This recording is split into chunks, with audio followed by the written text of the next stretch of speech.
Hey everyone, welcome to another edition of the Bolt City Podcast. Dave Palet, Josh Palet, Mario Herron, talking a little Charger football with you as we get ready for the 2023 season. Right now, guys, we're in the middle of June, and so this is kind of really a slow period, where you sit there and you're getting ready for training camp in a few weeks. But this is the time of year where the NFL teams you get a break, and it's the one time of year where really the NFL is usually out of the media picture. I mean, there are some stories about, of course, Saquon Barkley and Diggs and of course Dalvin Cook, but all these, will work themselves out in about 6 weeks, and then you figure out exactly what's going to happen. So you start looking at these NFL teams as they get ready for the season, and you're going, okay, well, how many teams are actually competing for a Super Bowl, and how many teams are competing for the postseason? How many teams already, guys, are looking forward to the 2024 draft? And the deal is, if you're a fan of one of those teams that's looking for the draft, it's extremely frustrating, right? Because we spoke about it just a few months ago on draft day. The best thing about draft day is all 32 teams basically are playing at the exact same time. Whether you're looking at your opponent's picks, you're looking at your picks, everybody's excited because you think this is an opportunity for us to get better, maybe draft a Hall of Famer, maybe the difference maker in us winning a Super Bowl. And then here you go. There are certain organizations that before the season begins are going to have a horrible year, or they're going to tank on purpose for Caleb Williams, who's supposed to be, without a doubt, the number one player, the quarterback, Heisman Trophy winner from USC coming out, going, it's worth it for us to just have one terrible year because we're in a Super Bowl contender to get Caleb Williams. We've been in that situation as Charger fans where we know in years past, hey, it's not going to be very good. This year, we don't feel that way. But at the same time, there are teams out there that are going in that direction. When you hear that question, is there anyone that jumps to your mind immediately that you say, okay, this team right now has zero chance in winning in 2023? I think when you ask that question, the first thing I think about is how lucky the Chargers have been. Really haven't been in that position, except when they needed to get a quarterback. They got Justin Herbert, and they got so lucky because you see teams all the time miss on the quarterback. I just look at the worst teams in each division, and to me, the team like the Falcons jumps out to me. They're in an already horrible division, but I never thought Desmond Ridder was that guy. We saw him in college at Cincinnati. They didn't play a Power Five schedule. They play against Alabama. They get smacked, and he hasn't proven anything in the NFL. So I look No. at a team like the Falcons, and then I look at a team like the Steelers. I think the Steelers obviously have the worst quarterback in the division with Pickett. So I don't think they're going to do anything this year. And then you look at the other three quarterbacks, and they're all pretty damn good. So I think teams like that can be left behind are in the running for the first pick. And then you got to look at the Patriots too. And I'm an Alabama fan, but Mac Jones is going against three really good teams in that division with the Jets, the Bills, and I'm trying to blank. I always forget one team. Jets, Bills, and Dolphins. Dolphins. Yeah. So I don't like the Patriots' chances. They're a couple injuries away from being the worst team in the league as well. I know Dave's been saying that the Raiders are his pick to get the number one pick. I could see the Raiders, but I also don't see the Raiders because I feel like there's one of those teams where there's too much talent to really do the full suck. Like you can't half suck. You gotta go for like the full suck. Take that as you may in any situation that you want. So, yeah, Raiders up there for me.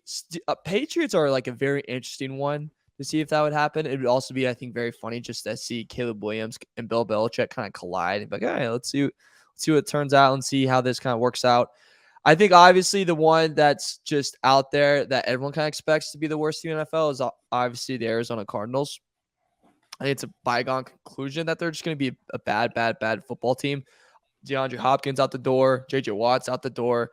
Kyler Murray's probably not going to play this season.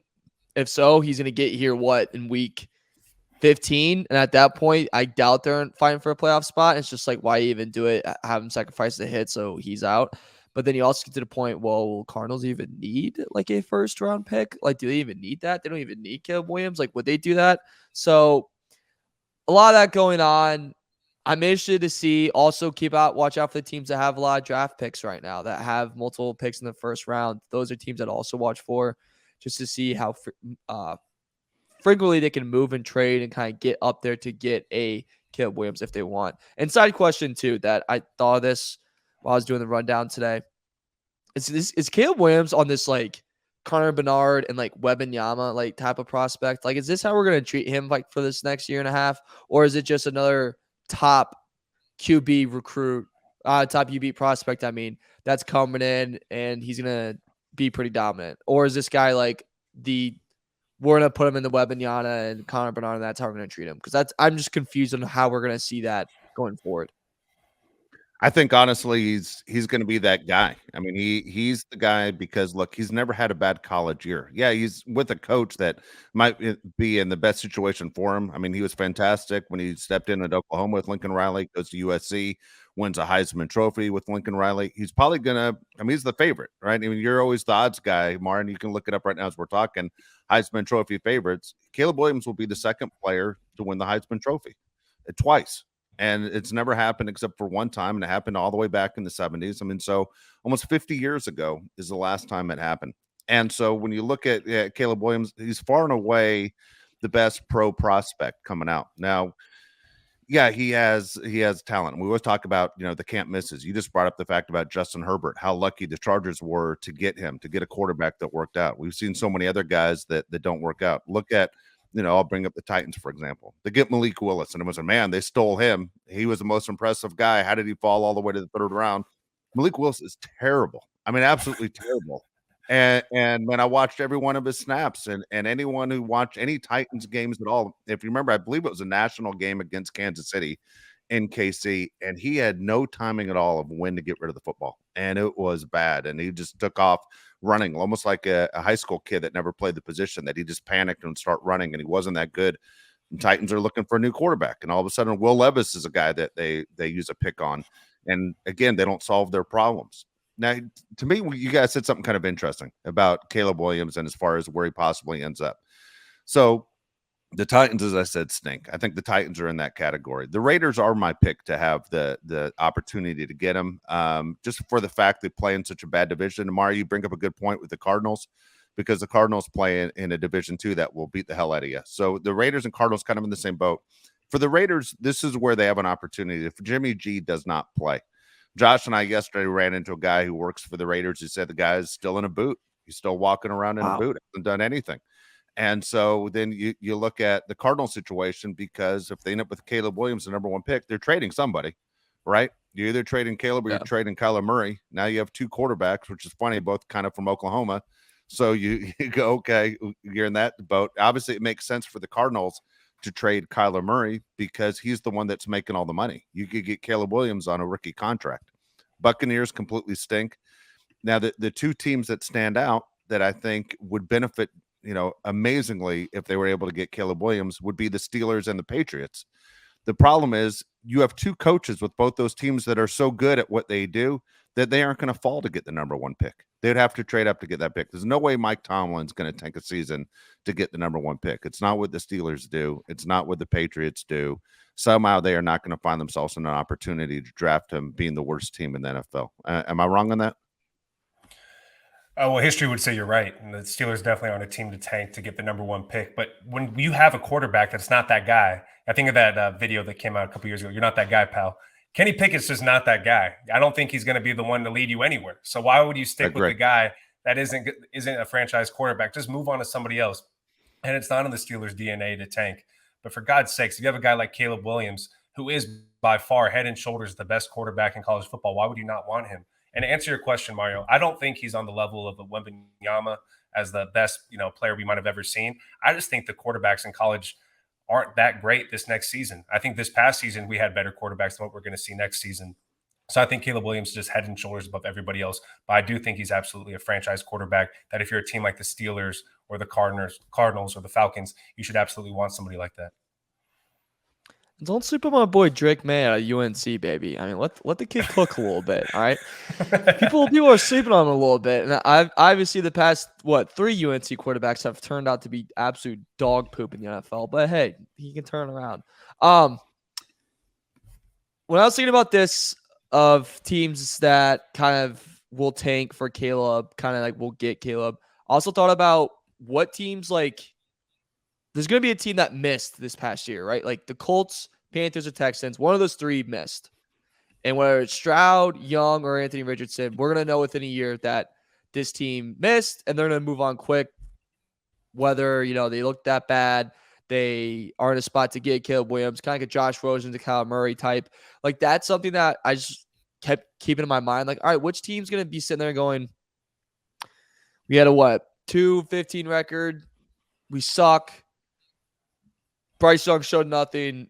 CJ Stroud showed nothing. Anthony Richardson can't throw the ball 10 yards without it getting picked off. Like something of that nature is something that's in the cards for those teams when these teams just aren't very talented. The Colts aren't that talented of a football team. Texans aren't that talented of a football team. Panthers aren't that talented of a football team.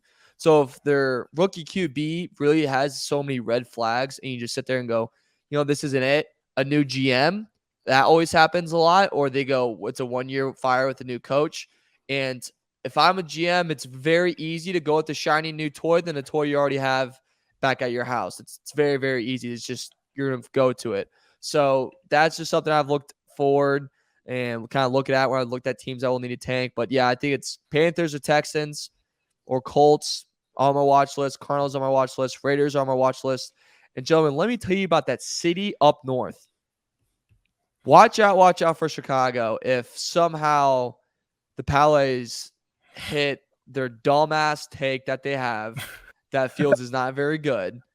Now, if that take comes to fruition and it does work, Bears are in a pretty good spot where they can trade up a lot and get rid of a lot to move up to that number 1 spot and take Caleb Williams. And then the dynasty starts again, gentlemen. But that's a big what if. Wait, when was there ever a dynasty? What are we talking about?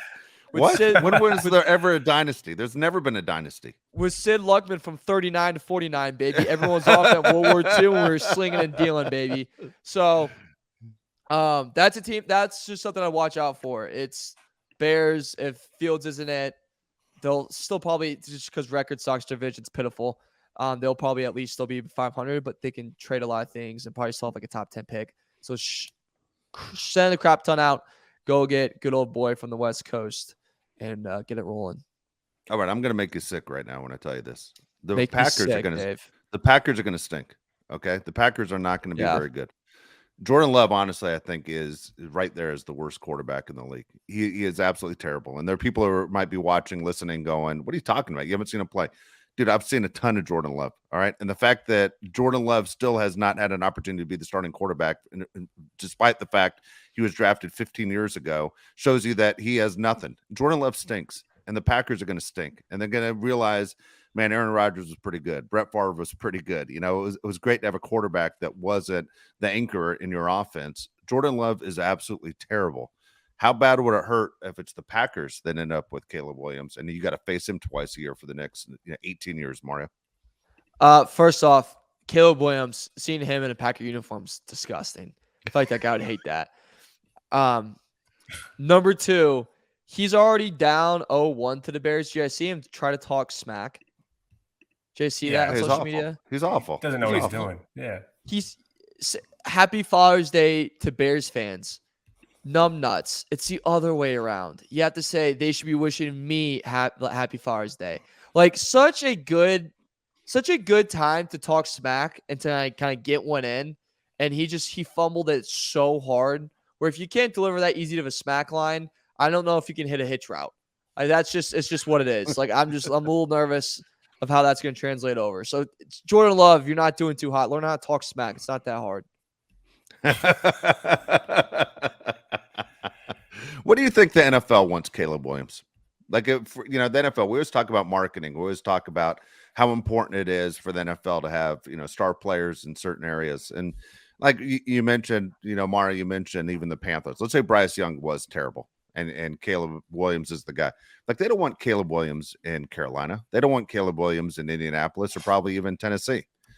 You want to have a star quarterback, I imagine, in a city either with a great football tradition or one that at the same time is in a major media market, whether it's Chicago and LA and New York, right?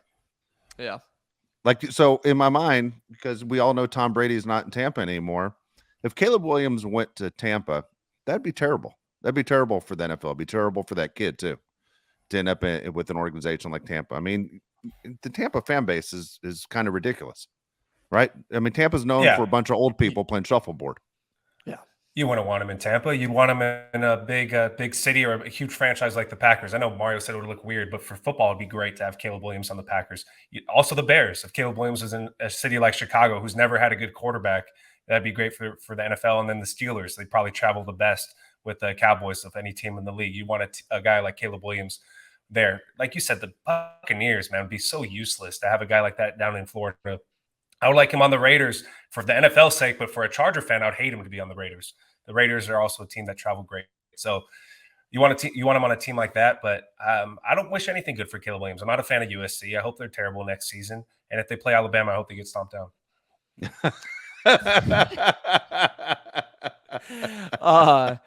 Dude, I think if the NFL had their perfect choice, it'd be their darling. I think it'd be the Raiders. I agree with you. You're in a new city. Baseball team's coming, so there's a little bit of competition there. You gotta win that battle. Yeah, build a fan base. You're the owner there is dangerously scared of paying another guy to not coach the team.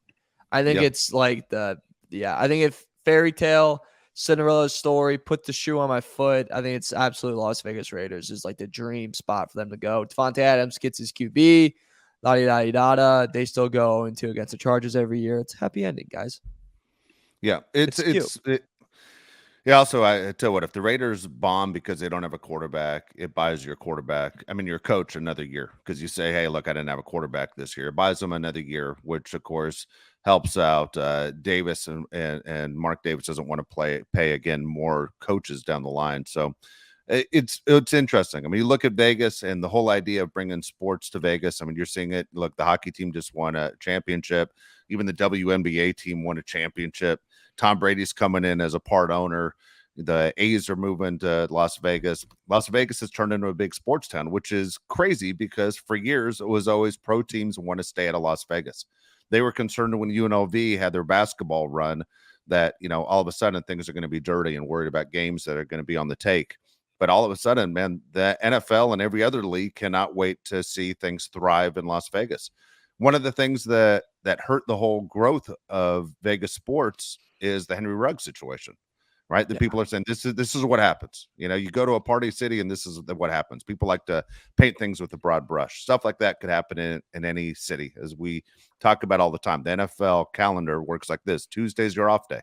So Monday nights, guys get a little bit crazy. There's no excuse for what happened with Henry Ruggs. At the same time, it was a bad look for Ruggs, the NFL, and of course, everyone else that was involved when lives are lost. So I think you guys are right. I think Caleb Williams going to the Raiders, a chance to fix a little bit of the reputation, make the Raiders relevant, because the Raiders, haven't won a playoff game in 20 years. It's pretty amazing that you have a historic franchise that can't do anything. I mean, we joke around about age all the time. At least I hope you guys are joking about age all the time. But Mario has never seen the Raiders do anything. Correct, Mario? No. I mean, in your entire life, you've never seen the Raiders be a relevant organization. I'm used to them being bad. Yeah. They're the most embarrassing thing ever, when I was a little kid.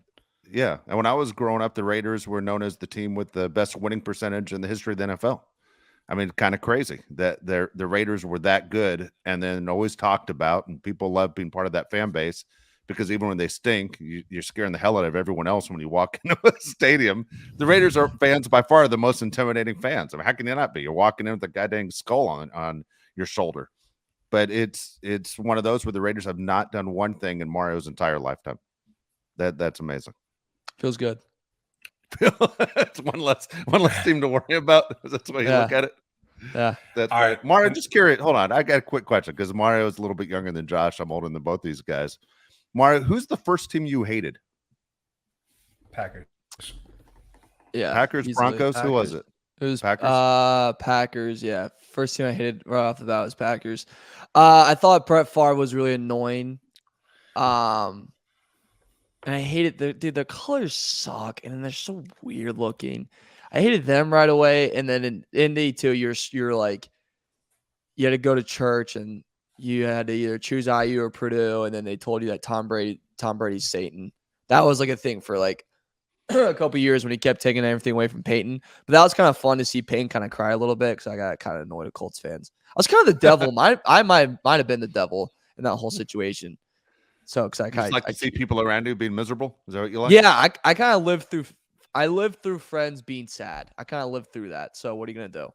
Friends, we have a good saying: if we're all sad, if one's sad, we're all sad. So if someone's feeling down, you tack the whole group, so everyone feels low. I got you. Yeah, that's funny. Josh, what was the first team you hated? The Raiders. The Raiders are definitely the first team I hated. Even though the Chargers beat up on the Raiders when I was a kid, LT owned the Raiders. So I never hated them that much. I just knew that there was a lot of fights at the stadium whenever the Raiders would come to town. It was a different level of when the Chiefs or Broncos would come to Qualcomm Stadium. Whenever the Raiders came in, it was Raider Week, and everybody would be talking about Raider Week. And there's always more Raider fans in San Diego than Chiefs and Broncos fans, so you'd have them around. It was definitely the Raiders. And when I was a kid, I do remember the Raiders being good because I'm a little bit older than Mario. I remember them getting stomped down by the Buccaneers in San Diego in the Super Bowl. So I remember when they had Rich Gannon and Tim Brown and those guys. But then for the most of my childhood, they were terrible. When they had Randy Moss, awful team. Yeah, Randy Moss completely half-assed. Oh, he half-assed it. I've never seen a guy give less of an effort on a pro field or court than Randy Moss. I mean, he wouldn't even go out for passes. It was ridiculous to see basically his level of competition. And then when he went to the Patriots, it was old Randy Moss, completely different guy. You know, it's so crazy to see guys who get paid that much money and just not even try. For me, it was always the Dallas Cowboys. Yeah, I hated the Cowboys more than anybody. Before you move on to that, I like that question. Have the Chargers had a guy like that? They bring in, he's supposed to be a big time name, and he just did not deliver. I know Johnny Unitas was like at the very end of his career. That doesn't really count, but it was Boston. Can you think of anybody? Yeah, David Boston. David Boston. Dude, it was crazy. David Boston had his own workout guy, and the Chargers like, dude, we don't want that guy around. And then he wouldn't do the routines. David Boston was so good with the Cardinals. Comes to the Chargers, and you're like, man, things are going to be so much different. Man, they got a big time guy, and this guy's a Hall of Famer. And oh my God, what a bust, man! What a bust. We're not doing anything they want him to. This isn't even close to the same level as David Boston. But dude, last year I was so convinced that Sony Michel was going to be that guy. It was not good at all. Dude, I think I was too. I think I fell right in. We all were. Yeah. I kept thinking of Sonny Michel when he was with Georgia, how good he was. Me too. This guy's going to be a machine. Exactly. Horrible, man. I'm trying to literally, I would have taken that many big time free agents. J.C. Jackson could flirt with it. J.C. Jackson. Yeah. J.C. He could flirt. He's flirting with it. Yeah, he's flirting with it. He hasn't taken it out yet, but he's flirting. Coming out of college, I would have taken Michel over Nick Chubb. Wow. You would have? Yeah. Yeah, I thought Michel was awesome. I keep thinking of him at the Rose Bowl against Oklahoma in that game that was one of the best games in college football. And I'm like, dude, this guy's a machine. He's not a machine. Yeah. No, he's not a machine. He was a machine. Not a machine. Turns out. Yeah. What are you gonna do? Yeah. All right. So here it goes. We always talk wagering. All right. Before we get off the topic, if you had to put $100 on which team has the number one pick in the draft next year, who are you putting it on? I think I changed my pick. Who are you putting it on? Who is the number one pick? Cardinals. I'm with more. I think the Cardinals are the worst team, and everybody over there hates being on that team. Nobody hates being on the Cardinals more than the Cardinals players. It's true. It's a clean sweep. I'm going Cardinals too. Which obviously it's great for the NFL again because all the talk. What do you do with Kyler Murray? What do you do with the number one pick? Yeah. Which one do you keep? You know, I think the Cardinals realize Kyler Murray is a stiff. I think the owner realizes he's a stiff. I think if they get a chance to get out of that rookie contract, get into a rookie contract and get out of the contract that pays Kyler Murray $50 million a year, they'll be on cloud nine. Right now, they know they aren't going to win anything with Kyler Murray. Yeah, I can't even see Kyler Murray being a backup anywhere. He just seems like a little punk. No, he wouldn't be cool with it. He's gonna do Kirk Cousins. He'll take Kirk Cousins route, bounce around teams. Some Vikings level team will take him for a little bit and say we'll live. I don't even think Cardinals will give up on him. I think Cardinals will stay with him. I think they'll stay with him. You can't. You pull a Zach Wilson? Yeah, you just said it, Mario, last week. If you have two quarterbacks, you have none. You can't have those two guys on the same quarterback. I think they'll trade. I think they'll keep it in trade. They'll be like, we'll go down to 3, get Marvin Harrison Jr. and be fine with it. Or whatever. Wait, who? Wait. So you're saying they keep Kyler and trade the number one pick? Is that what you're saying? Yeah, I think that's what's going to happen. I think they'd rather do that. So Cardinals. Speaking of, I think they do exactly what the Bears just did, basically. I think that's what they would do, but they would go. I don't think they would go as low. I mean, I'm talking a lot of my ass right now. Like I'm not saying I have a whole big board of 2024 NFL prospects right on me right now, but I'm saying is like I think I could see them going, hey, let's just trade down, get a pass rusher or a wideout because we need both of those, and then we just ride with it. Because some team's gonna go, but some team's gonna give you a whole like again, like let's say Detroit let's say Goff sucks this year, and they're like, we're in a position we really need to win now. They have a lot they can offer you. Chicago has a lot to offer you. Like, I think they'll go that route. Like, look, we can get, obviously we have our QB. We need receivers. We need a pass rush. Like, I think they could go along that route. I don't think that's out of ordinary that they would do that. Oh my God. There are certain teams to me that are jinxed in pro sports and sports in general, college probably too. But like, just there's no chance. They're jinxed. All right. And for me, the Cardinals are one of those teams. Like, if you're a Cardinal fan, I don't even know what to say. Is it because you just happen to live in Phoenix? Because let me tell you, I don't know if you've been to Phoenix, Mario, but man, right now it's like 120 degrees. I'm always there in June for coaching baseball. It is so miserable that if you were to tell me training camp starts in 6 weeks or whatever, or a month, and I'm a player, I'm like, where are we practicing? It is so damn hot. it's not humidity, but dude, it is ridiculously hot. Like, you cannot survive outside. It's insane. So what I'm saying is, a cardinal, actual bird, would not survive in Phoenix. There are no Cardinals there. And I understand there's some crazy teams like Jazz in Utah make 0 sense at all, and Lakers in LA make 0 sense at all. But dude, at least the Lakers have a history of winning. Dude, if I'm the Cardinals, I'm Bill Bidwell. I'm like, this franchise has been jinxed since 1947. It is time we need a name change and a color change. We got to change something. Right now, everything we do is a goddamn joke. All right, so we need football to come back so badly because Josh, we've hit at June 19th. We've hit the point where Dave's just unloading the clip on old man takes. Arizona Cardinals shouldn't be. They shouldn't be Arizona Cardinals because the Cardinal couldn't live in Arizona. Is one of the craziest takes I've ever heard in my life. All right, dude. I'm telling you, there are other teams that are jinxed. The Padres are jinxed. What the hell does has a Raider ever been in Vegas? There's no lakes around LA. It's just ocean. In Vegas, anything can happen though. Okay. You ever go? You go to Las Vegas. You go right down the street. You go to Paris. You go to Italy. You go to New York City. It's all on one street. It's awesome. Egypt. You got goddamn pyramids. It's freaking awesome. All on one street, Mario. Everything's right crazy. There. You should see Epcot. Yeah. Josh is going in 2 days. I am going. Country. So the next thing we have on our list is the teams with the best wide receiver corps. And I'll just cut to the chase of where the Chargers are, and then we'll discuss who we think has the best receiver corps. This was done by PFF, which means absolutely nothing. And the Chargers are ranked as the 12th best receiving corps in the NFL. The first thing that I think of is there's no way.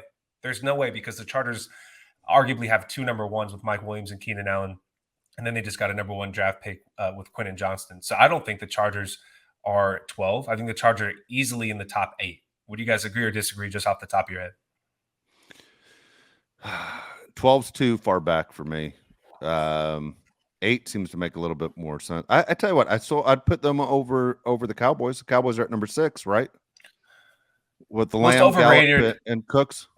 Stop trying to talk to me about CeeDee Lamb being the next coming of DeAndre Hopkins. I'm so tired of hearing this narrative that he's the best receiver that the Cowboys have had in so long. Dude, he's not that great. Maybe he is going to be great next year, but at this point in time, you can't tell me he's a clear-cut top receiver in the league. I just do not believe it. But sorry to cut you off. Chargers definitely better than Cowboys. No, you're right. CeeDee Lamb is not Chase, and he's not Jefferson. He's not any of those guys, right? No, he's not. He's not even Diggs. He's none of these guys. He's not Higgins. He's not T. Higgins. He's not Hopkins. He's not any of these guys. But he is healthy. Yeah. I'm with you on that. Again, that's the reason why I said I hated the Cowboys when I was a kid. I just thought just way too much credit goes to the Cowboys for doing absolutely nothing. The number 12 is disappointing. When you say that number 12 for the Chargers, that means they're saying there are 20 teams better than them. I mean, 20 teams that they're only behind them. I mean, 20 teams is a lot of teams, so that you sit there and go, come on, man. There's no way. Okay, so they have the Chiefs at number 11. Who? Right now, who on the Chiefs? Hopkins hasn't got one guy. Got one guy right now. Yeah. I don't understand that, man. So the Bengals are listed as number 1. I think we agree on that. I agree on that. Yeah, I agree.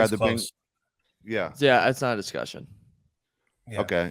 Eagles are number 2. You agree on that? Yeah. Okay. And the Dolphins 3. I agree on the top 3.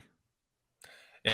I think you could maybe switch Dolphins and Eagles, but Eagles you could argue are number 2 as well. So I don't hate any of those. See, I'm different. I'd switch Dolphins and Niners. You would? Really? You would take the Niners over? How the thing that I'd give a slight edge to Niners is tight end. So it's best receiving corps. Yeah. So it's the the only reason I would disagree with you is because Debo is just a running back at this point. I feel like he had 56 catches last year for 630 yards, 2 touchdowns. I just think when I think of him, I just think of a running back. But if you're going to say he's a receiver, then I think they might be top 2 because that's how good he is. But with him at running back, I don't think they're up there. Yeah, that could be a bad take. Though. No, it's not bad. Seahawks at 5. I mean, doesn't a lot of this have to depend on who the quarterback is? I mean, do we give that much credit to Geno Smith that all of a sudden he's that guy? Dude, I think they're just looking at the receiving corps. I don't think. Yeah, but I mean, somebody has to give you the guiding ball. Yeah, dude, they have JSN, then you have Metcalf, and you have Lockett. You're covered in every spot you need as a receiver. Like, I think it's by far that there are 5. I don't think there's 27 teams that have a better receiving corps than them at all. Like, I really, really don't. I think they have a perfect situation if you are a QB or if you just offensive coordinator likes to air it out. That Seattle is perfect for you. You have everything you'd want. I just don't think you have a quarterback to get him the ball on a consistent basis. I think Geno Smith had a freak year last year. It doesn't make any sense that all of a sudden, 10 years in the league, that the guy turns into be a Pro Bowl player. You know, I mean, he was garbage everywhere he's been. He was garbage. If he's as bad next year as he's been in the past, they could get the number 1 pick because Geno Smith was like the worst quarterback I've ever seen up until last season. Dude, he was. And Pete Carroll would get a USC quarterback. Be crazy. Yeah. Be good. I bet they'd love that. Then Reggie Bush gets his Heisman Trophy.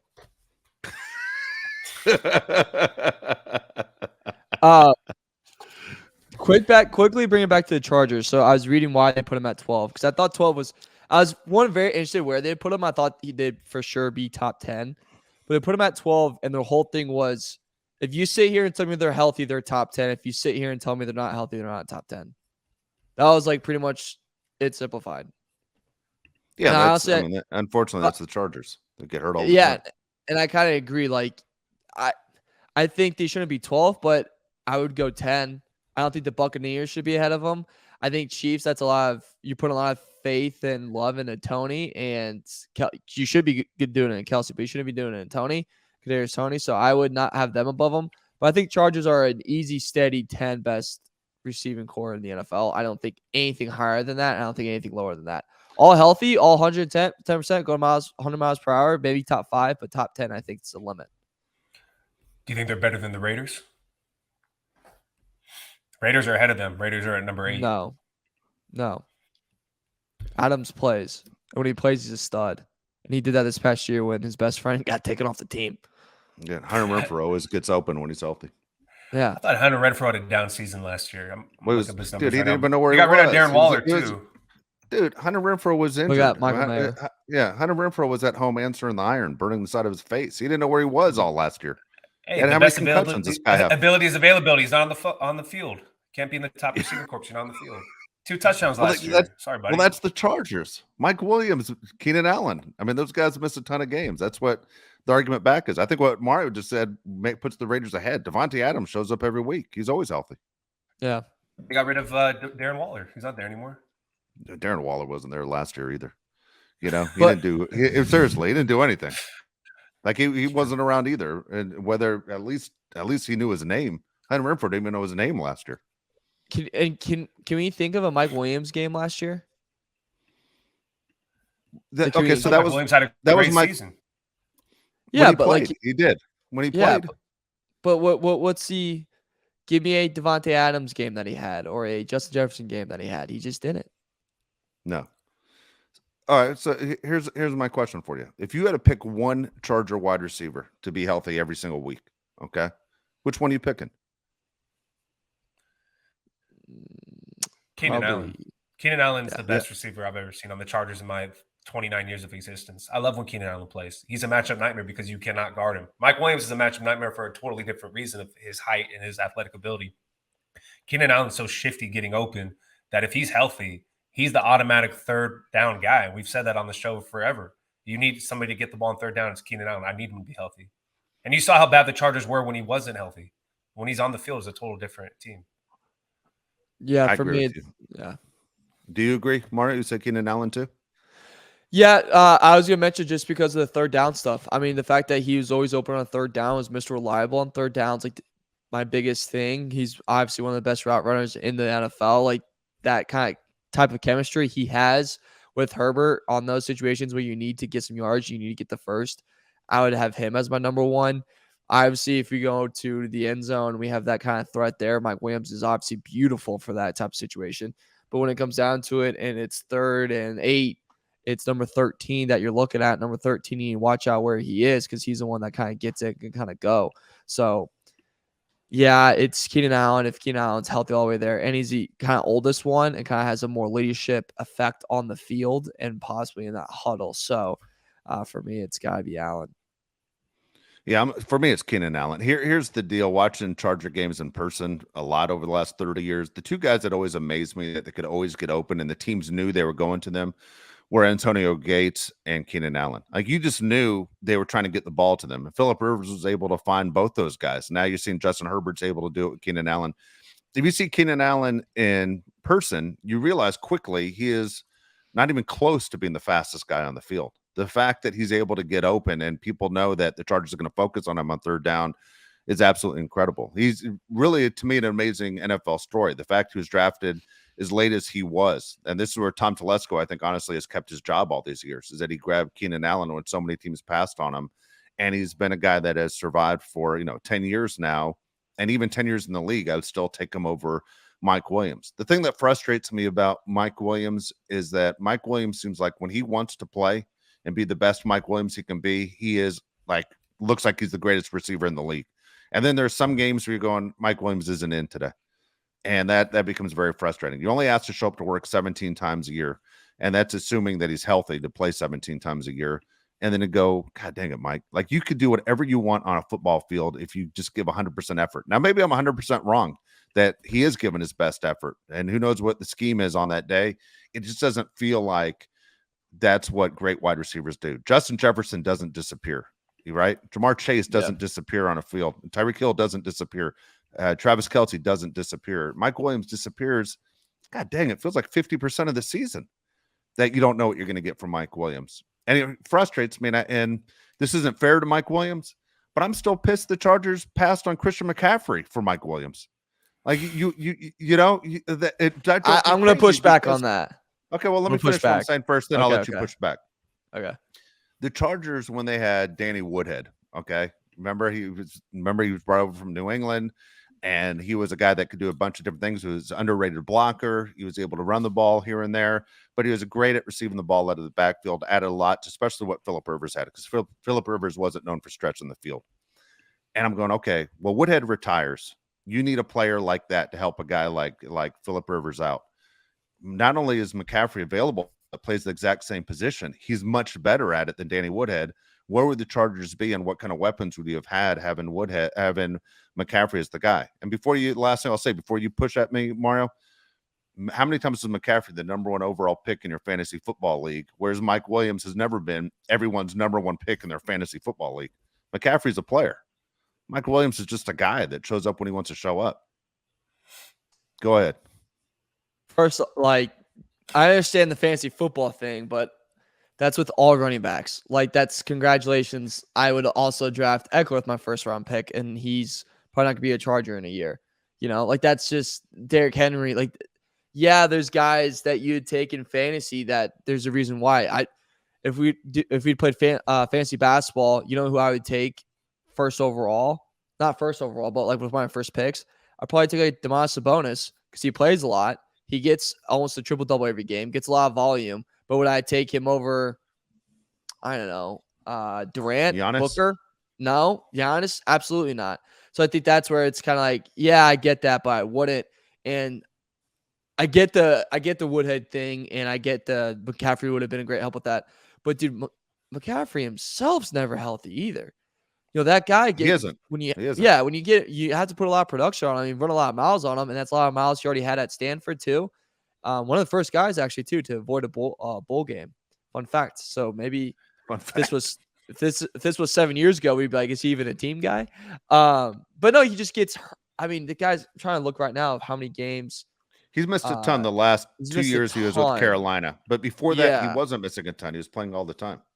I was about to say that's very true. His first 3 years, he went 16, 16, 16. So like he did hit every single game.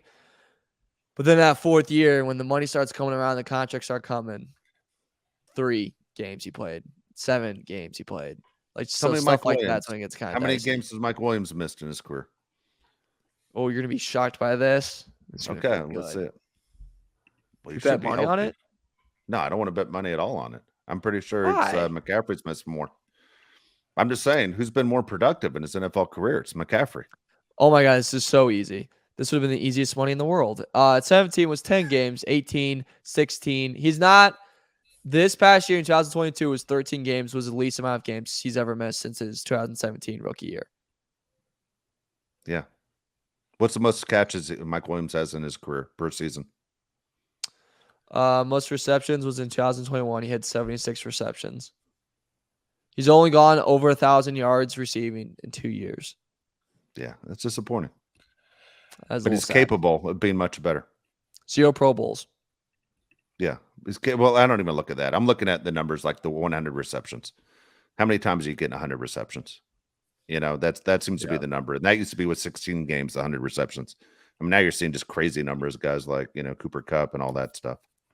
Yeah. Same draft. There's a lot of misses in that draft for receiver. It's Corey Davis, Mike Williams, John Ross, Zay Jones, Curtis Samuel, Juju, and then Cooper Kupp. A lot of missed receivers in this draft. Yeah. Pretty tough. Also, Patrick Mahomes was a few picks after Mike Williams, but the Chargers had Phillip Rivers at the time. That wasn't an option, but that would have been nice too. All right. I have a question for Dave because Dave's seen more than we have. Where does Keenan Allen rank amongst the greatest receivers in Chargers history? It's funny. Keenan Allen won't be a Hall of Famer. Like, he's not going to make it in the Hall of Fame. For me, as far as Charger wide receivers, and I was, believe it or not, Marty, I never saw Lance Allworth play. Charger fans will tell you Lance Allworth by far is the greatest of all time. I'm sure he was. Never saw him play. For me, when I was a little kid, little, and started watching for the first time, John Jefferson was insane. Okay, now Mario's like, who the hell is John Jefferson?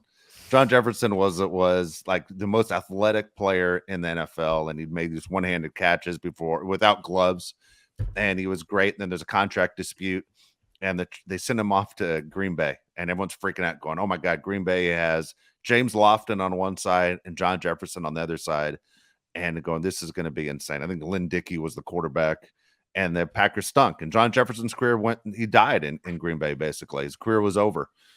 But the Chargers were so good at getting receivers, they went and got Wes Chandler from the Saints. So you had Wes Chandler replace him, who was an all-pro receiver. And you had Charlie Joyner, who's a Hall of Fame receiver, who's just, to me, just a possession guy. And the Chargers, I fell in love with the tight end position because of Kellen Winslow and how great he was. There's so many weapons that Dan Fouts had to throw to that there's so many good receivers. I'd put Keenan Allen right there. Josh, I'll be honest with you. I might put Keenan Allen number 1 overall, and Charger fans are going to freak out when I say that. Take Lance Allworth out of it. Keenan Allen, 10 years in the league. Charlie Joyner, I know it's the wrong thing to say. To me, he was just a guy. Like, he was a guy on the field that was your third option if you're Dan Fouts, and he was available. But I understand he's a Hall of Famer. It's for me, it's Keenan Allen, probably number 1. And he will not be a Hall of Famer. Keenan Allen will not make the Hall of Fame. I'm looking at the numbers right now. Lance Allworth, if you're just going to go off of numbers, you'd say he's definitely the best receiver. Also pretty impressive how he has these numbers playing in an era where they didn't throw the ball as much as they did now. Throw the ball. Charlie Joyner just played so many freaking years. From 1969 to 1986, he played. So he has the crazy numbers too.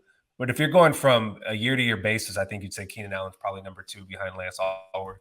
Obviously, I haven't seen much. As a kid, dude, Vincent Jackson was my guy. I love Vincent Jackson, RIP. He was like Mike Williams. You throw that thing up, he's going to come down with it. But Chargers also don't have a great history of when I was a kid. We never won anything, so there wasn't a lot of great players to look at, especially at receiver. We had like Malcolm Floyd. We had a great tight end in Antonio Gates. I don't remember many good receivers as a kid. So Keenan Allen, to me, is obviously the best Charger receiver in my era. They did the Chiefs route. Just Gates, baby. Chiefs just go, we just need Kelsey and we'll figure it out. Chargers did that first. We just, didn't have Tyreek Hill type of player for 3 years before that. We had LT, I guess. Yeah. Yeah. No, to go. It's surprising. I would not have thought I would have said Keenan number one, but taking Lance Allworth out of it, Keenan's probably the best. I know there's so many Charger fans who are, diehard Charger fans, whether in LA or San Diego, who are freaking out, screaming right now at us. Put it in the comments. I'm curious to know what your number one is. If we're wrong. If we reach 20 comments, or not 20, give me 100 comments, I'll post Dave's phone number on there, and then you just yell at him personally. All right, yeah. Mario, we're all big basketball fans. Some people that are listening probably are too. What's the Keenan Allen equivalent to the NBA?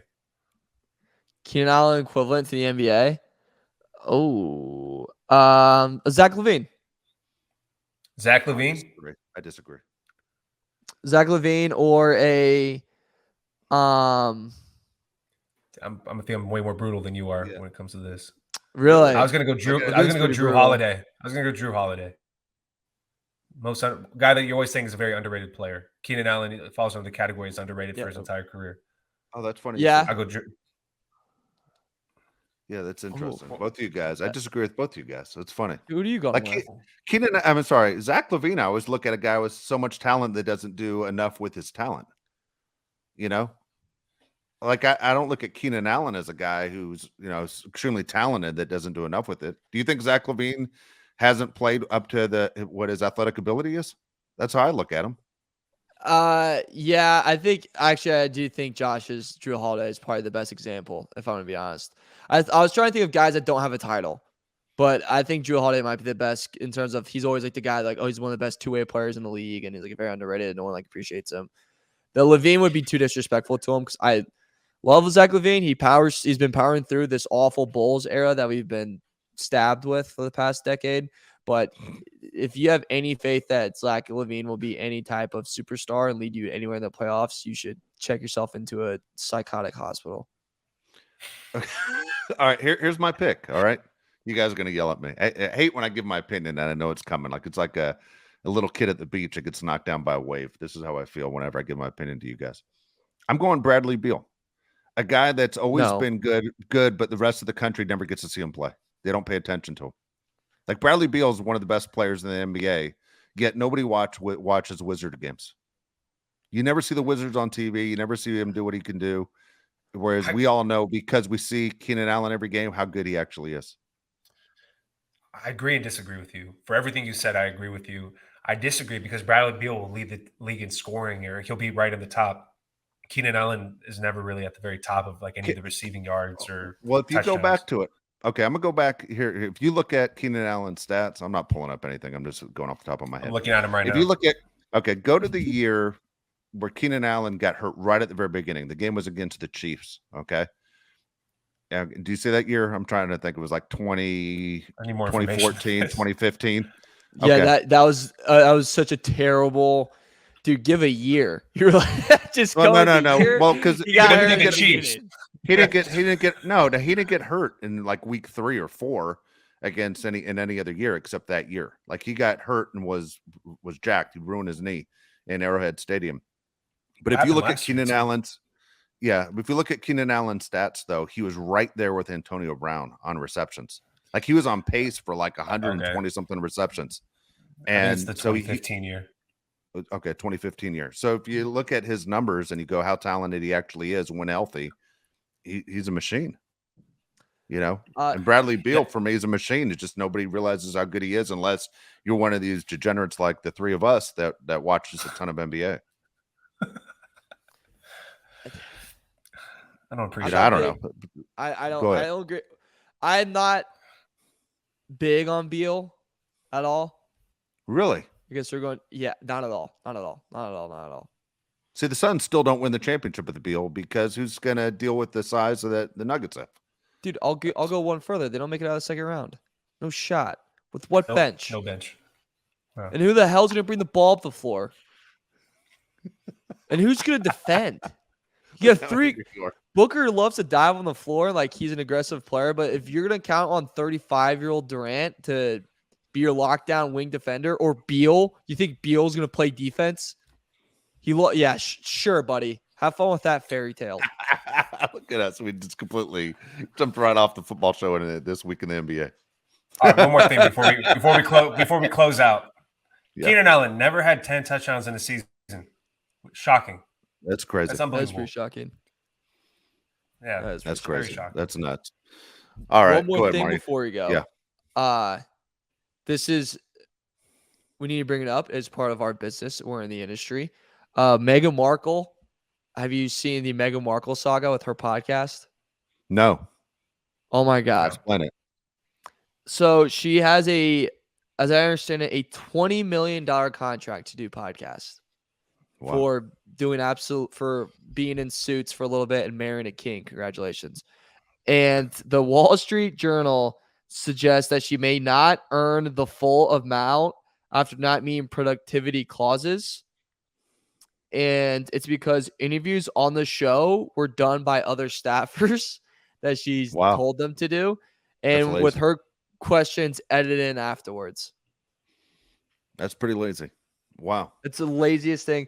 It almost sounds like you've been getting paid to be absolutely nothing by a country that makes no freaking sense for the past 3 years. I'm just going to leave it right there. Right there. I'm just going to stop. I got nothing to say. Like, come on, dude. You got paid to sit on your ass. There are other celebrities that have done the same thing. Like I've heard sign major radio deals like this, whether it's satellite radio, and then they don't fulfill their contract. They just go off their name. You hear this all the time that people, it's like, man, what the hell? I don't know. I always believe, man, and look, I'm not pointing the finger at her, but I've always said this to my kids, man.